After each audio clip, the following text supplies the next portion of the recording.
Miércoles vamos a hablar de un caso que está conmoviendo a toda la sociedad mexicana y creo que con muy justa razón.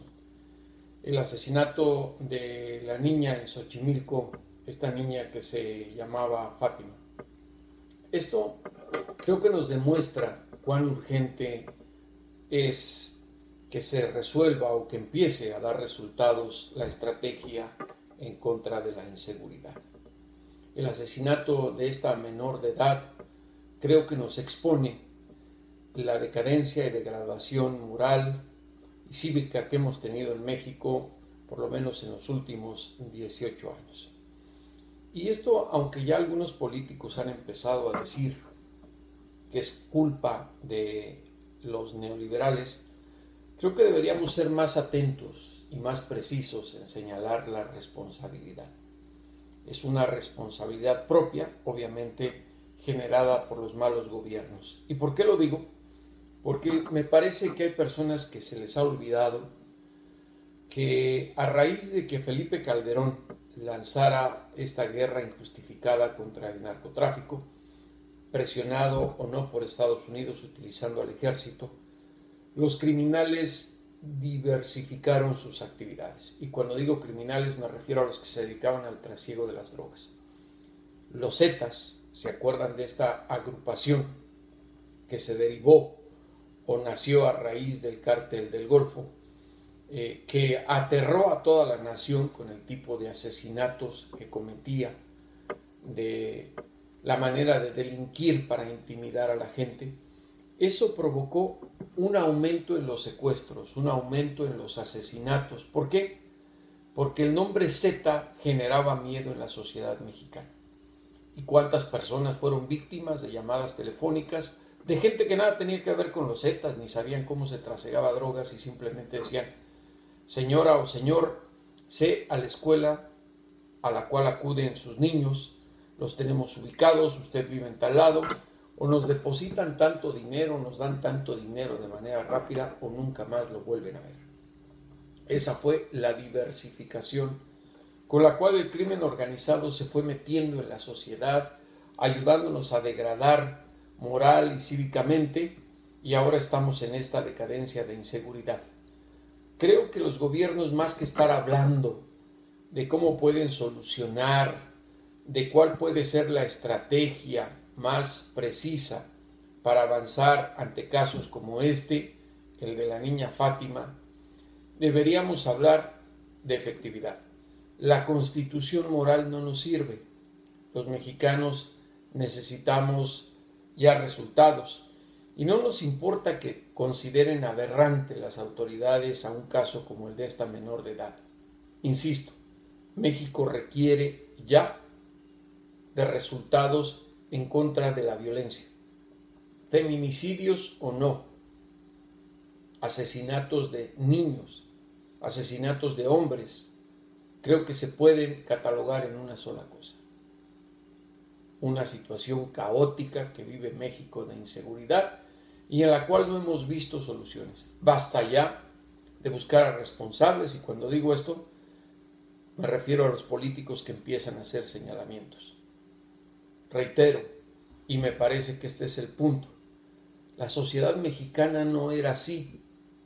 Cuando yo crecí, los niños éramos sagrados. Podíamos jugar en la calle, al trompo, a la cuerda, al valero, a las canicas, a los carritos o carreteritas, y nadie se metía con nosotros. Era muy extraño que se hablara de robachicos, y no quiero decir que no existían. La gente que secuestraba a los niños. Pero ahora los asesinan. Ya tenemos tecnología, cámaras en las calles, teléfonos celulares con los cuales la gente graba las atrocidades.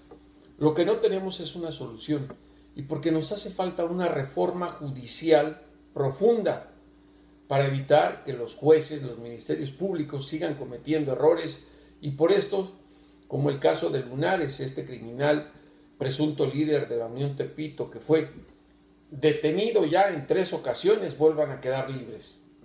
Se tiene que llegar a la raíz de todo esto, y también la sociedad mexicana tiene que hacer una reflexión respecto a esta degradación moral y cívica que tenemos. Es injusto que las juventudes ahora estén pensando en volverse criminales para poder sobrevivir. ¿A dónde se quedó aquella idea de que estudiando o trabajando se podía progresar? Ahora todo es criminalidad. Y de verdad, qué imagen tan mala ofrecemos al exterior con un asesinato como el de Fátima. Creo que el gobierno tiene que cambiar su estrategia y la sociedad mexicana reflexionar para ser mejores.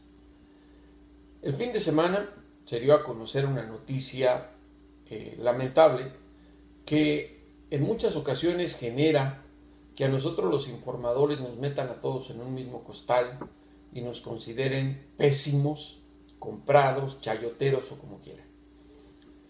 Un reportero estadounidense, Alan Feuer del New York Times, en su cuenta personal de Twitter, malinformó y no quería informar a los mexicanos. Él simplemente mandó un mensaje malo en su cuenta de Twitter diciendo que el Buró Federal de Prisiones de Estados Unidos había liberado a Jesús el Rey Zambada García, hermano del Mayo Zambada, y a Lucero Guadalupe Sánchez, la chapodiputada que fue amante de Joaquín el Chapo Guzmán Loera, así como a un narcotraficante colombiano, José Milton Cifuentes Villa.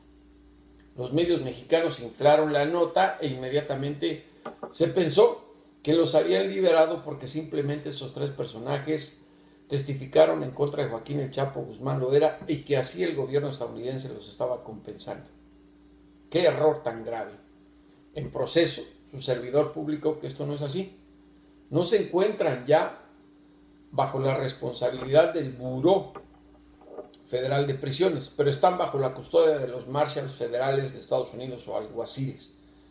Los están trasladando a cortes donde van a testificar en contra de otros criminales. Ese es el proceso judicial de los Estados Unidos.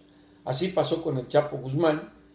El Buró Federal de Prisiones decía que no estaba bajo su custodia porque estaba bajo la de los Marshals, quienes lo sacaron de la prisión federal donde se encontraba para llevarlo a que se presentara a las audiencias de su proceso judicial en la Corte Federal del Distrito Este. Después de que publiqué la nota, este reportero del New York Times retuiteó el texto que publicamos en la página de Proceso y además decía: yo nunca dije que habían quedado en libertad, muy distinto de la confusión de los medios mexicanos. Que nunca, solo uno, el periódico La Jornada, rectificó su error. No todos somos reporteros tan malos.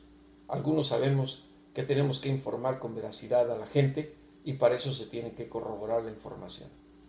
Síganme, si quieren saber un poco más de mí, en mis cuentas personales de las redes sociales. En Twitter, J. Jesús Esquivel. En Instagram, J. Jesús Esquivel, todo con minúsculas. Hasta la próxima y como siempre, a los criminales y a los corruptos, devuélvanos a ese México que nos arrebataron.